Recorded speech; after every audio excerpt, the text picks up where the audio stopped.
Tonight, the Lincoln Memorial Reflecting Pool remains a construction zone. Last week, federal prosecutors dropped felony charges against a former Olympian who was accused of damaging the pool's new liner. In the court filing, prosecutors admitted the liner was most likely damaged because of a botched installation. Today, the lawyer for the Olympian is talking about the decision for the first time. As Mark Segraves reports, the lawyer welcomes the move, but he still has questions about some of the government's claims. The story has gained international attention. After more than $14 million was spent to change the color of the reflecting pool, the new liner began peeling off. President Trump blamed vandals.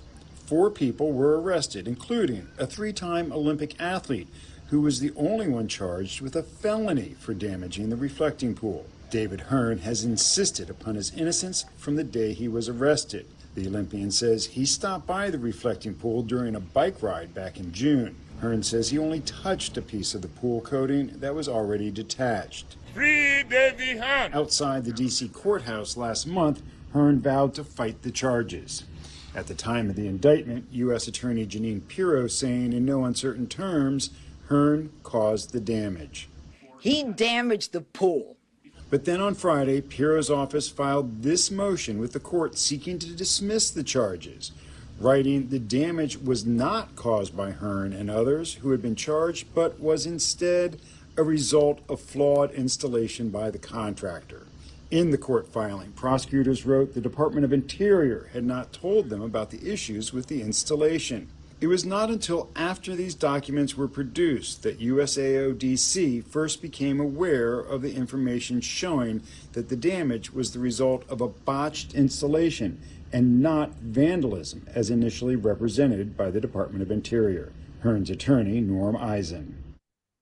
Is very hard to accept that they didn't know about it until the Interior Department told them more recently. On social media, President Trump pushed back at his prosecutor. Eisen tells News 4 it's possible Hearn could sue the federal government after the charges are dropped. All options are on the table.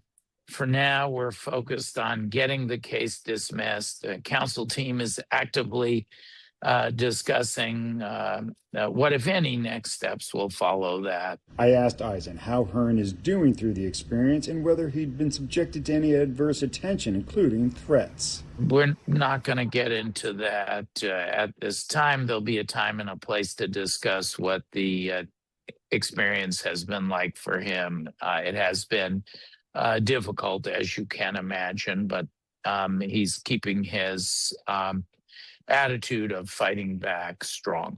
As you can imagine, when the most powerful people in the world say you could be going to prison for up to 10 years, make false claims about you, that's profoundly unsettling. But Davey Hearn is a 3-time Olympian, multiple times a world champion in canoeist. And he is maintaining a fighting attitude. What other choice does he have? He cares about this case, obviously for himself, but it's of the utmost importance to our democracy to fight back when innocent people are targeted by the regime. So his attitude is to continue fighting for justice. In the district, Mark Segraves, News 4.